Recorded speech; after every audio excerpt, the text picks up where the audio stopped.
ಗೆಳೆಯರೇ ನಮಸ್ಕಾರ, ಹೇಗಿದ್ದೀರಿ ಎಲ್ಲರೂ? ಗೆಳೆಯರೇ, ಆಪರೇಷನ್ ಸಿಂಧೂರ ಮತ್ತು ಮಧ್ಯಪ್ರಾಚ್ಯದ ಯುದ್ಧ ತಣ್ಣಗೆ ಆಗ್ತಾ ಇದೆ. ಈಗ ಭಾರತದಲ್ಲಿ ದೊಡ್ಡ ರಾಜಕೀಯ ಯುದ್ಧ ಪ್ರಾರಂಭ ಆಗಿದೆ. ಅದೇ ಬಿಹಾರ ಚುನಾವಣಾ ಯುದ್ಧ. ಈ ಬಾರಿಯ ಬಿಹಾರ ಚುನಾವಣೆಯನ್ನ ಶತಾಯಗತಾಯ ಗೆಲ್ಲಬೇಕು ಅಂತ NDA ಕೂಟ ಶ್ರಮವನ್ನ ಹಾಕ್ತಾ ಇದೆ. ಅಂದ್ರೆ ಮತ್ತೊಮ್ಮೆ ಅಧಿಕಾರಕ್ಕೆ ಬರಲೇಬೇಕು ಅಂತ ಒಂದು ಕಡೆ JDU ಮತ್ತೆ BJP ಜಂಟಿಯಾಗಿ ಚುನಾವಣಾ ಕಣಕ್ಕೆ ಇಳಿತಾ ಇವೆ. ಇನ್ನೊಂದು ಕಡೆ NDA ಸೋಲಿಸಿ ಅಧಿಕಾರ ಹಿಡಿಯಲೇಬೇಕು ಅಂತ ಇಂಡಿ ಕೂಟ ಕೂಡ ಒದ್ದಾಡ್ತಾ ಇದೆ. ಅದರಲ್ಲೂ ಲಾಲು ಯಾದವ್ ಪುತ್ರ ತೇಜಸ್ವಿ ಯಾದವ್ ನಿರಂತರವಾಗಿ ಓಡಾಡ್ತಾ ಇದ್ದಾರೆ. ಇನ್ನೊಂದು ಕಡೆ ಲಾಲು ಯಾದವ್ ಅದೇನಾದರೂ ಆಗೋಗ್ಲಿ ಮಗ ತೇಜಸ್ವಿ ಯಾದವ್ನನ್ನ ಮುಖ್ಯಮಂತ್ರಿ ಮಾಡಲೇಬೇಕು ಅಂತ ಪಣವನ್ನು ತೊಟ್ಟಿದ್ದಾರೆ. ಇದೆಲ್ಲದರ ಮಧ್ಯೆ ರಾಹುಲ್ ಗಾಂಧಿ ಕೂಡ ಬಿಹಾರದ ಬಗ್ಗೆ ಸಿಕ್ಕಾಪಟ್ಟೆ ತಲೆಯನ್ನ ಕೆಡಿಸ್ಕೊಂಡಿದ್ದಾರೆ. ಹಿಂಗಾಗಿ ಬಿಹಾರದ ಚುನಾವಣೆ ಒಂಥರ ಕಲರ್ಫುಲ್ ಆಗಿ ಕಾಣಿಸ್ತಾ ಇದೆ. ಇದರ ಮಧ್ಯೆ ಈಗ ಬಿಹಾರದ ಚುನಾವಣೆ ಬಗ್ಗೆ ಸಿ ವೋಟರ್ಸ್ ಮತ್ತೆ NDTV ಜಂಟಿಯಾಗಿ ಸರ್ವೆ ನಡೆಸಿವೆ. ಈಗ ಒಂದಷ್ಟು ಅಚ್ಚರಿಯ ಸಂಗತಿಗಳು ಬೆಳಕಿಗೆ ಬರ್ತಾ ಇವೆ. ಇಲ್ಲಿ ಚುನಾವಣೆ ಏನಾಗಬಹುದು, ಅದರಲ್ಲೂ ಆಪರೇಷನ್ ಸಿಂಧೂರದ ಪರ ವಿರೋಧ ಚರ್ಚೆ ನಡೀತಾ ಇರುವಾಗ ಬಿಹಾರ ಚುನಾವಣೆಯ ಮೇಲೆ ಯಾವ ರೀತಿಯ ಪ್ರಭಾವವನ್ನು ಬೀರುತ್ತೆ, ಬಿಹಾರದಲ್ಲಿ NDAಗೆ ಪ್ಲಸ್ ಆಗುತ್ತಾ, ಇಂಡಿ ಕೂಟಕ್ಕೆ ಪ್ಲಸ್ ಆಗುತ್ತಾ, ಇದೆಲ್ಲವನ್ನ ಆಧರಿಸಿ ಸಿ ವೋಟರ್ಸ್ ನಡೆಸಿರೋ ಸಮೀಕ್ಷೆ ಹೇಳ್ತಾ ಇರೋದೇನೋ ಎಲ್ಲವನ್ನ ಈ ವಿಡಿಯೋದಲ್ಲಿ ನೋಡ್ಕೊಂಡು ಬರೋಣ ಬನ್ನಿ. ಗೆಳೆಯರೇ, ಸಿ ವೋಟರ್ಸ್ ನಡೆಸಿದ ಸಮೀಕ್ಷೆಯಲ್ಲಿ ಮುಖ್ಯಮಂತ್ರಿಯಾಗಿ ಅಲ್ಲಿನ ಜನರು ಯಾರನ್ನ ಇಷ್ಟಪಡ್ತಾರೆ ಅನ್ನೋ ಪ್ರಶ್ನೆಯೊಂದನ್ನು ಕೇಳಲಾಗಿತ್ತು.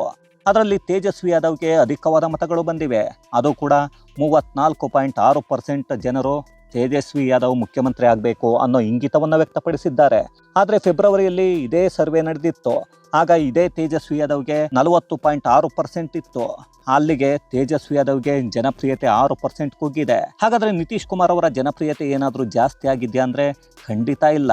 ಸದ್ಯ ಮುಖ್ಯಮಂತ್ರಿ ಆಗಿರೋ ನಿತೀಶ್ ಕುಮಾರ್ ಅವರ ಜನಪ್ರಿಯತೆ ಕೂಡ ಇಳಿಕೆಯನ್ನ ಕಂಡಿದೆ. ಫೆಬ್ರವರಿಯಲ್ಲಿ ನಡೆದಿದ್ದ ಸಮೀಕ್ಷೆಯಲ್ಲಿ 18.4% ಜನರು ನಿತೀಶ್ ಕುಮಾರ್ CM ಆಗಬೇಕು ಅನ್ನೋ ಬಯಕೆಯನ್ನು ವ್ಯಕ್ತಪಡಿಸಿದ್ರು.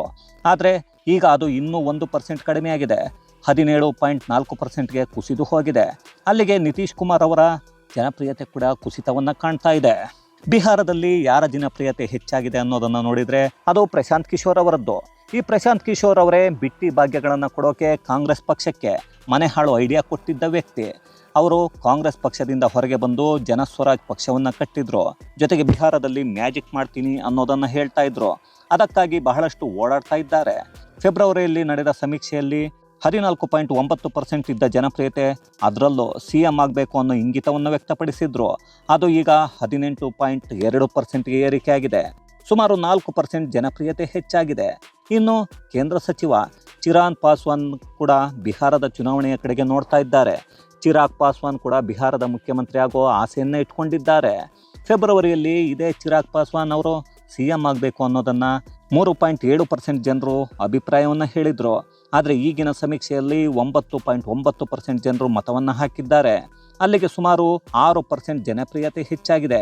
ಇನ್ನು ಸಾಮ್ರಾಟ್ ಚೌಧರಿ ಇವರು ಈಗಾಗಲೇ ಬಿಹಾರದ ಉಪಮುಖ್ಯಮಂತ್ರಿ ಆಗಿದ್ದಾರೆ. ಇವರು BJP ಪಕ್ಷದವರು ಕೂಡ ಹೌದು. ಇವರ ಪರವಾಗಿ ಫೆಬ್ರವರಿಯಲ್ಲಿ ನಡೆದ ಸಮೀಕ್ಷೆಯಲ್ಲಿ 8.2% ಜನರು ಇವರ ಪರವಾಗಿ ಮತವನ್ನು ಹಾಕಿದ್ರು. ಈಗ ಅದು 9.6%ಗೆ ಏರಿಕೆಯಾಗಿದೆ. ಇಲ್ಲಿ CM ಅಭ್ಯರ್ಥಿಯಾಗಿ ಅಂಕಿಅಂಶಗಳನ್ನು ನೋಡ್ತಾ ಇದ್ರೆ ವಿರೋಧ ಪಕ್ಷದಲ್ಲಿ ತೇಜಸ್ವಿ ಯಾದವ್ ಮುಖ್ಯಮಂತ್ರಿ ಆಗೋಕೆ ಪ್ರಬಲ ಅಭ್ಯರ್ಥಿ.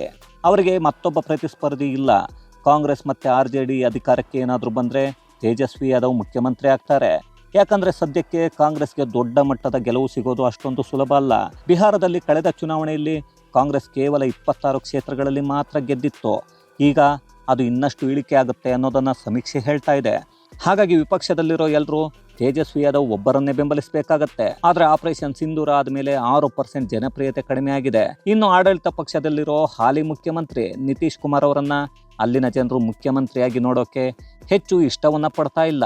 ಇಲ್ಲಿ ನಿತೀಶ್ ಅವರಿಗೆ ವಯಸ್ಸಾಗಿದೆ ಅನ್ನೋ ಯೋಚನೆ ಜನರಿಗೂ ಕೂಡ ಬಂದ ಹಾಗೆ ಕಾಣಿಸ್ತಾ ಇದೆ. ಇದೇ ಆಡಳಿತದಲ್ಲಿರೋ NDA ಇಂದ ಚಿರಾಗ್ ಪಾಸ್ವಾನ್ ಮತ್ತು ಸಾಮ್ರಾಟ್ ಚೌಧರಿ ಅವರ ಜನಪ್ರಿಯತೆ ಜಾಸ್ತಿ ಆಗ್ತಾ ಇದೆ.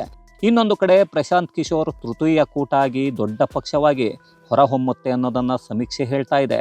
ಯಾಕಂದರೆ ಪ್ರಶಾಂತ್ ಕಿಶೋರ್ ಅವರ ಜನಪ್ರಿಯತೆ ದಿನದಿಂದ ದಿನಕ್ಕೆ ಜಾಸ್ತಿ ಆಗ್ತಾ ಇದೆ. ಇಲ್ಲಿ ನಿತೀಶ್ ಕುಮಾರ್ ಅವರಿಗಿಂತ ಪ್ರಶಾಂತ್ ಕಿಶೋರ್ ಜನಪ್ರಿಯತೆ ಹೆಚ್ಚಾಗಿದೆ. ಅವರನ್ನು ಹೆಚ್ಚು ಜನರು CM ಆಗಲಿ ಅನ್ನೋ ಬಯಕೆಯನ್ನು ಕೂಡ ವ್ಯಕ್ತಪಡಿಸ್ತಾ ಇದ್ದಾರೆ.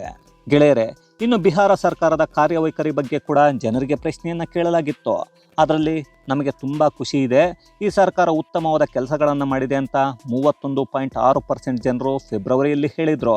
ಈಗ ಜೂನ್ ತಿಂಗಳಲ್ಲಿ ಅದು 34.8%ಗೆ ಏರಿಕೆಯಾಗಿದೆ. ಅಲ್ಲಿಗೆ ಸುಮಾರು 3% ಜನರು ಈಗ ಹೆಚ್ಚಾಗಿದ್ದಾರೆ.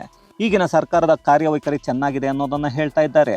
ಆದರೆ ನಮಗೆ ಖುಷಿಯನ್ನು ಕೊಟ್ಟಿಲ್ಲ ಅನ್ನೋರ ಸಂಖ್ಯೆ 34.8% ಕಳೆದ ಫೆಬ್ರವರಿಯಲ್ಲಿ ಇದ್ದರೆ ಈಗ ಅದು ಸುಮಾರು 35.1%ಗೆ ಬಂದಿದೆ. ಇನ್ನು ಬಿಹಾರದ ಚುನಾವಣೆ ಮೇಲೆ ದೊಡ್ಡ ಪ್ರಭಾವ ಬೀರೋದು ಪ್ರಧಾನಿ ನರೇಂದ್ರ ಮೋದಿ ಅವರ ಒಂದಷ್ಟು ಅಂಶಗಳು. ಒಂದು ಬಾರಿ 2014ರ ಚುನಾವಣೆಯ ನಂತರ ಮೋದಿ ಅವರು ದೊಡ್ಡ ಮಟ್ಟದಲ್ಲಿ ಬಿಹಾರದ ಚುನಾವಣೆಯ ಮೇಲೆ ಪ್ರಭಾವವನ್ನು ಬೀರ್ತಾರೆ. ಇಲ್ಲಿ ನಿತೀಶ್ ಕುಮಾರ್ NDA ಭಾಗವಾಗಿ ಇರಲಿ ಇಲ್ಲದೇ ಇರಲಿ, BJP ಮತಗಳಲ್ಲಿ ಯಾವುದೇ ವ್ಯತ್ಯಾಸ ಆಗಿಲ್ಲ. ಬಿಹಾರದ ಮತದಾರರು ಲೋಕಸಭಾ ಚುನಾವಣೆಯಲ್ಲಿ ನರೇಂದ್ರ ಮೋದಿ ಅವರಿಗೆ ಬೆಂಬಲವನ್ನು ಕೊಡ್ತಾನೇ ಇದ್ದಾರೆ. ಈ ಬಾರಿಯ ಲೋಕಸಭಾ ಚುನಾವಣೆಯಲ್ಲೂ ಕೂಡ ಬಹಳಷ್ಟು ರಾಜ್ಯಗಳಲ್ಲಿ BJP ಅನಿರೀಕ್ಷಿತವಾಗಿ ಹಿನ್ನಡೆಯನ್ನು ಅನುಭವಿಸಿತ್ತು. ಆದರೆ ಬಿಹಾರದ ಮತದಾರರು ಮಾತ್ರ 2024ರ ಲೋಕಸಭಾ ಚುನಾವಣೆಯಲ್ಲೂ ಕೂಡ ನರೇಂದ್ರ ಮೋದಿ ಅವರನ್ನು ಕೈ ಬಿಡಲೇ ಇಲ್ಲ. ಹಾಗಾಗಿ ಈ ಸಮೀಕ್ಷೆಯಲ್ಲಿ ಕೇಂದ್ರ ಸರ್ಕಾರದ ಕಾರ್ಯವೈಖರಿಯ ಕುರಿತು ನಿಮ್ಮ ಅಭಿಪ್ರಾಯ ಏನು ಅನ್ನೋ ಪ್ರಶ್ನೆಯನ್ನು ಬಿಹಾರದ ಜನರನ್ನು ಕೇಳಲಾಗಿತ್ತು. ಅದಕ್ಕೆ ಅಲ್ಲಿನ 50.6% ಜನರು ಮೋದಿ ಅವರ ಕಾರ್ಯವೈಖರಿ ನಮಗೆ ಇಷ್ಟ ಆಗಿದೆ, ಅದ್ಭುತವಾದ ಆಡಳಿತವನ್ನು ನಡೆಸ್ತಾ ಇದ್ದಾರೆ ಅನ್ನೋದನ್ನು ಹೇಳ್ತಾ ಇದ್ದಾರೆ. ಇದೇ ಫೆಬ್ರವರಿಯಲ್ಲಿ 44.4% ಜನರು ಕೇಂದ್ರ ಸರ್ಕಾರದ ಕಾರ್ಯವೈಖರಿಯನ್ನು ಮೆಚ್ಚಿಕೊಂಡಿದ್ರು. ಅಲ್ಲಿಂದ ಇಲ್ಲಿಗೆ ಮೋದಿ ಅವರ ಕಾರ್ಯವೈಖರಿ 6% ಜನಪ್ರಿಯತೆಯನ್ನು ಹೆಚ್ಚು ಮಾಡಿದೆ. ಅಲ್ಲಿಗೆ ಆಪರೇಷನ್ ಸಿಂಧೂರದ ನಂತರ ಈ ಜನಪ್ರಿಯತೆ ಜಾಸ್ತಿ ಆಗಿದೆ ಅನ್ನೋದು ಗಮನಾರ್ಹ. ಇನ್ನು ಖುಷಿ ಇದೆ, ಒಳ್ಳೆಯ ಆಡಳಿತವನ್ನು ನಡೆಸ್ತಾ ಇದ್ದಾರೆ ಅನ್ನೋದನ್ನ 22.1% ಜನರು ಹೇಳ್ತಾ ಇದ್ದಾರೆ. ಅಲ್ಲಿಗೆ ಬಿಹಾರದಲ್ಲಿ ಮೋದಿ ಅವರ ಆಡಳಿತ ಖುಷಿಯನ್ನು ಕೊಟ್ಟಿದೆ ಮತ್ತು ಅದ್ಭುತವಾಗಿದೆ ಅನ್ನೋ ಎರಡೂ ವರ್ಗಗಳನ್ನು ಸೇರಿಸಿದರೆ 72%ಗಿಂತ ಹೆಚ್ಚಾಗಿದೆ. ಅದೇ ಮೋದಿ ಅವರ ಆಡಳಿತ ಸರಿ ಇಲ್ಲ, ಹಾಗೆಯೇ ಆಡಳಿತ ಖುಷಿಯನ್ನು ಕೊಟ್ಟಿಲ್ಲ ಅನ್ನೋರ ಸಂಖ್ಯೆ 27% ಇದೆ. ಈ ಎರಡೂ ವರ್ಗಗಳ ಅಂಕಿಅಂಶಗಳನ್ನು ನೋಡಿದರೆ ನರೇಂದ್ರ ಮೋದಿ ತುಂಬ ಜನಪ್ರಿಯತೆಯನ್ನು ಬಿಹಾರದಲ್ಲಿ ಉಳಿಸಿಕೊಂಡಿದ್ದಾರೆ.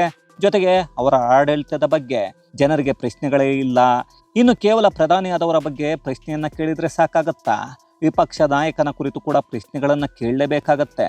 ಅದಕ್ಕೆ ರಾಹುಲ್ ಗಾಂಧಿ ಕಾರ್ಯವೈಖರಿಯ ಬಗ್ಗೆ ಕೂಡ ಬಿಹಾರದ ಜನರನ್ನ ಪ್ರಶ್ನೆ ಕೇಳಲಾಗಿತ್ತು. ಈ ಪ್ರಶ್ನೆಗೆ 30.9% ಜನರು ರಾಹುಲ್ ಗಾಂಧಿಯ ಕಾರ್ಯವೈಖರಿ ತುಂಬ ಖುಷಿಯನ್ನು ಕೊಟ್ಟಿದೆ ಅನ್ನೋದನ್ನು ಹೇಳಿದ್ದಾರೆ. ಇನ್ನು ಫೆಬ್ರವರಿ ಸಮೀಕ್ಷೆಯಲ್ಲಿ 34.4% ಇತ್ತು. ಅಲ್ಲಿಗೆ ರಾಹುಲ್ ಗಾಂಧಿಯ ಕಾರ್ಯವೈಖರಿ ಬಗ್ಗೆ ಈಗ ಜನರಿಗೆ ಬೇಸರ ಜಾಸ್ತಿ ಆಗಿದೆ. ಇನ್ನು ರಾಹುಲ್ ಗಾಂಧಿಯ ಕಾರ್ಯವೈಖರಿ ಖುಷಿಯನ್ನು ಕೊಡ್ತಾ ಇಲ್ಲ ಅಂತ ಹೇಳೋರ ಸಂಖ್ಯೆ 37.2% ಇದೆ. ಇದೇ ಸಮೀಕ್ಷೆಯಲ್ಲಿ ಫೆಬ್ರವರಿಯಲ್ಲಿ 36.1% ಇತ್ತು. ಅಂದರೆ ಫೆಬ್ರವರಿ ಮತ್ತು ಇಲ್ಲಿಗೂ ನೋಡಿದರೆ ರಾಹುಲ್ ಗಾಂಧಿಯ ಜನಪ್ರಿಯತೆ ಬಿದ್ದು ಹೋಗ್ತಾ ಇದೆ. ಅಲ್ಲಿಗೆ ಮೋದಿಯ ಜನಪ್ರಿಯತೆ ಮತ್ತು ಆಪರೇಷನ್ ಸಿಂಧೂರ ದೊಡ್ಡದಾದ ಫಲಿತಾಂಶವನ್ನು ಕೊಡುತ್ತೆ ಅನ್ನೋದನ್ನು ಈ ಸಮೀಕ್ಷೆ ಹೇಳ್ತಾ ಇದೆ. ಗೆಳೆಯರೆ, ಈ ಸಮೀಕ್ಷೆ ಏನನ್ನೇ ಹೇಳಲಿ ಅಥವಾ ಬಿಡಲಿ, ಬಿಹಾರದಲ್ಲಿ ಈ ಬಾರಿ ಚುನಾವಣೆ ಅಷ್ಟೊಂದು ಸುಲಭ ಅಲ್ಲ. ಬಿಹಾರದಲ್ಲಿ BJPಗೆ ಈಗ ತಲೆನೋವಾಗ್ತಾ ಇರೋದು ಇದೇ ನಿತೀಶ್ ಕುಮಾರ್. ಯಾಕಂದರೆ ನಿತೀಶ್ ಕುಮಾರ್ ಅವರ ವಿರುದ್ಧ ಆಡಳಿತ ವಿರೋಧಿ ಅಲೆ ಇದೆ. ಹಾಗಂತ ನಿತೀಶ್ ಕುಮಾರ್ ಇಲ್ಲಿ ಭ್ರಷ್ಟಾಚಾರವನ್ನು ಮಾಡಿದ್ದಾರೆ, ಇಲ್ಲಾಂದರೆ ಒಂದಷ್ಟು ಕೊಳ್ಳೆಯನ್ನು ಹೊಡ್ಕೊಂಡು ಮನೆಯಲ್ಲಿ ತುಂಬಿಕೊಂಡಿದ್ದಾರೆ ಅಂತ ಅಲ್ಲ. ಬದಲಾಗಿ ನಿತೀಶ್ ಕುಮಾರ್ ಅವರಿಗೆ ವಯಸ್ಸಾಯಿತು, ಜೊತೆಗೆ ಆರೋಗ್ಯದ ಸಮಸ್ಯೆ ಅವರನ್ನು ಕಾಡ್ತಾನೇ ಇದೆ. ಇತ್ತೀಚಿನ ಸಾರ್ವಜನಿಕ ಸಮಾರಂಭಗಳಲ್ಲಿ ಅವರ ವರ್ತನೆಗಳು ಅದನ್ನೇ ಸಾರಿ ಸಾರಿ ಹೇಳ್ತಾ ಇವೆ. ನಿತೀಶ್ ಕುಮಾರ್ ಆಡೋ ಮಾತುಗಳು ಅದನ್ನೇ ತೋರಿಸ್ತಾ ಇವೆ. ವಿಪಕ್ಷಗಳು ಅದನ್ನೇ ಪ್ರಚಾರಕ್ಕೂ ಬಳಸಿಕೊಳ್ತಾ ಇವೆ. ನಿತೀಶ್ ಕುಮಾರ್ ಆರೋಗ್ಯ ಸರಿ ಇಲ್ಲ, ನಿತೀಶ್ ಆಡಳಿತವನ್ನು ನಡೆಸ್ತಾ ಇಲ್ಲ, BJP ಈ ಬಿಹಾರದ ಆಡಳಿತವನ್ನು ನಡೆಸ್ತಾ ಇದೆ, ಅಮಿತ್ ಶಾ ಅವರು ಹೇಳಿದ ರೀತಿಯಲ್ಲಿ ಬಿಹಾರದಲ್ಲಿ ಎಲ್ಲವೂ ನಡೀತಾ ಇದೆ ಅನ್ನೋದನ್ನು ವಿಪಕ್ಷಗಳು ಪ್ರಚಾರಕ್ಕೆ ಬಳಸಿಕೊಳ್ತಾ ಇವೆ. ಇನ್ನು ನಿತೀಶ್ ಕುಮಾರ್ ಅವರ ಬದಲಿಗೆ ಬೇರೆ ನಾಯಕತ್ವವನ್ನು ತಗೊಂಡು ಬರೋಕ್ಕೆ BJP ಬಳಿ ಕೂಡ ಬಿಹಾರದಲ್ಲಿ ದೊಡ್ಡದಾದ ನಾಯಕತ್ವ ಇಲ್ಲ. ಇದೇ ಕಾರಣದಿಂದ BJP ನಿತೀಶ್ ಕುಮಾರ್ ಅವರನ್ನೇ ಮುಂದಿಟ್ಟುಕೊಂಡು ಚುನಾವಣೆಯನ್ನು ಎದುರಿಸುವ ಅನಿವಾರ್ಯತೆ ಇದೆ. ಇದೇ ವಿಚಾರ ಎದುರಾಳಿಗಳಿಗೆ ಸ್ವಲ್ಪ ಲಾಭವನ್ನು ಮಾಡಿಕೊಡುತ್ತೆ. ಅದರಲ್ಲೂ BJPಗೆ ದೊಡ್ಡ ಆತಂಕ ಅಂದರೆ ಅದು ಪ್ರಶಾಂತ್ ಕಿಶೋರ್. ಯಾಕಂದರೆ 2014ರಲ್ಲಿ ಪ್ರಧಾನಿ ಮೋದಿ ಅವರಿಗೆ ಚುನಾವಣಾ ತಂತ್ರಗಾರಿಕೆ ಮಾಡ್ತಾ ಇದ್ದ ಪ್ರಶಾಂತ್ ನಂತರ 2023ರ ಕರ್ನಾಟಕ ಮತ್ತು ತೆಲಂಗಾಣದಲ್ಲಿ ಕಾಂಗ್ರೆಸ್ ಗೆಲ್ಲೋಕೆ ಚುನಾವಣಾ ತಂತ್ರಗಾರಿಕೆ ಮಾಡಿ ಒಂದಷ್ಟು ಬಿಟ್ಟಿ ಭಾಗ್ಯಗಳನ್ನು ಕೊಟ್ಟುಬಿಡಿ, ಅದರಿಂದ ನೀವು ಗೆಲ್ತೀರಿ ಅಂತ ಹೇಳಿದ್ದ ವ್ಯಕ್ತಿ ಈಗ ಬಿಹಾರದಲ್ಲಿ ಹೊಸ ಪಕ್ಷವನ್ನು ಕಟ್ಟಿಕೊಂಡು ಚುನಾವಣೆಯನ್ನು ಎದುರಿಸೋಕೆ ಸಿದ್ಧತೆಯನ್ನೇ ಮಾಡಿಕೊಂಡಿದ್ದಾರೆ. ಪ್ರಶಾಂತ್ ಕಿಶೋರ್ ಅವರ ಜನಸ್ವರಾಜ್ ಪಕ್ಷದ ಬಗ್ಗೆ ಅಲ್ಲಿನ ಜನರಿಗೆ ಒಲವು ಕೂಡ ಜಾಸ್ತಿ ಆಗ್ತಾ ಇದೆ. ಆದ್ದರಿಂದ ಮುಖ್ಯಮಂತ್ರಿಯಾಗಿ ಬಿಹಾರದ ಜನರು ಯಾರನ್ನು ನೋಡೋಕೆ ಬಯಸ್ತಾ ಇದ್ದಾರೆ ಅನ್ನೋದರಲ್ಲಿ ನಿತೀಶ್ಗಿಂತ ಪ್ರಶಾಂತ್ ಗಳಿಸಿರೋ ಶೇಕಡಾವಾರು ಜಾಸ್ತಿ ಇದೆ. ಇಲ್ಲಿ ಬಿಜೆಪಿಗೆ ಆತಂಕ ಅಂದರೆ ಪ್ರಶಾಂತ್ ಕಿಶೋರ್ ಅವರು ತಮ್ಮ ಮತಗಳನ್ನು ಕಿತ್ತುಕೊಳ್ತಾರಾ ಅಂತ. ಇದಕ್ಕೆ ಕಾರಣ ಅಂದರೆ ಪ್ರಶಾಂತ್ ಕಿಶೋರ್ ಅವರು ಜಾತಿಯನ್ನು ಇಟ್ಕೊಂಡು ಬಿಹಾರದಲ್ಲಿ ರಾಜಕೀಯವನ್ನು ಮಾಡೋಕ್ಕೆ ಆಗಲ್ಲ. ಯಾಕಂದರೆ ಪ್ರಶಾಂತ್ ಕಿಶೋರ್ ಮುಂದುವರೆದ ವರ್ಗದ ನಾಯಕ. ಪ್ರಶಾಂತ್ ಕಿಶೋರ್ ಅವರ ಈಗಿನ ಸದ್ಯದ ಮತದಾರರು ಅಂದರೆ ಅದು ಯುವಕರು ಮತ್ತು ವಿದ್ಯಾವಂತರು. ಈ ಮೊದಲು ಇವರೆಲ್ಲ ಬಿಜೆಪಿಯ ಮತದಾರರು. ಈ ಮತಗಳು ಪ್ರಶಾಂತ್ ಕಿಶೋರ್ಗೆ ಹೋದರೆ ಬಿಜೆಪಿಗೆ ನಷ್ಟ ಆಗುತ್ತೆ. ಈ ಮತಗಳು ವಿಂಗಡಣೆ ಆದರೆ ಅಲ್ಲಿ ಇಂಡಿ ಕೂಟಕ್ಕೆ ಲಾಭವನ್ನು ಮಾಡಿಕೊಡುತ್ತೆ. ಈ ಆತಂಕ ಬಿಜೆಪಿಗೆ ಇದ್ದೇ ಇರುತ್ತೆ. ಇನ್ನು ಬಿಹಾರದಲ್ಲಿ JDUಗೆ ಬರ್ತಾ ಇದ್ದ ಮುಸಲ್ಮಾನ ಮತಗಳು ಈಗ ಕೈಯನ್ನು ತಪ್ಪಬಹುದು. ಯಾಕಂದರೆ ಈ ಬಾರಿ ವಕ್ಫ್ ಬಿಲ್ ಪಾಸ್ ಆಗಿ ಕಾನೂನು ರೂಪವನ್ನು ಪಡ್ಕೊಂಡಿದೆ. ಹಾಗಾಗಿ ಮುಸಲ್ಮಾನ ಮತಗಳು RJDಗೆ ಹೋಗುತ್ತವೆ, ಜೊತೆಗೆ ಯಾದವ ಮತಗಳು ಕೂಡ RJDಗೆ ಹೋಗುತ್ತವೆ. ಇದನ್ನೆಲ್ಲ ನೋಡ್ತಾ ಇದ್ರೆ ಬಿಹಾರದ ಚುನಾವಣೆ NDAಗೆ ಅಂದುಕೊಂಡಷ್ಟು ಸುಲಭ ಅಲ್ಲ. ಆದರೂ ಬಿಹಾರದ JDU ಮತ್ತು BJP ನಾಯಕರು ಮೋದಿ ಬರ್ತಾರೆ, ಮೋದಿಯನ್ನು ನೋಡಿ ಜನರು ಮತವನ್ನು ಹಾಕ್ತಾರೆ, ಅದರಿಂದ ಗೆಲ್ತೀವಿ ಅನ್ನೋ ನಂಬಿಕೆಯಲ್ಲಿದ್ದಾರೆ. ಆದರೆ ಅದೆಷ್ಟರ ಮಟ್ಟಿಗೆ ಇವರೆಲ್ಲರ ಲೆಕ್ಕಾಚಾರ ಕೆಲಸವನ್ನು ಮಾಡುತ್ತೆ ಅನ್ನೋದನ್ನು ನಾವೆಲ್ಲರೂ ಕಾದು ನೋಡಬೇಕಾಗತ್ತೆ. ಈ ಬಾರಿ ಬಿಹಾರದಲ್ಲಿ NDA ಗೆದ್ದರೆ ಅದಕ್ಕೆ ಮೋದಿ ಅವರ ಜನಪ್ರಿಯತೆ ಮತ್ತು ಪ್ರಭಾವ ಕಾರಣ ಆಗತ್ತೆ.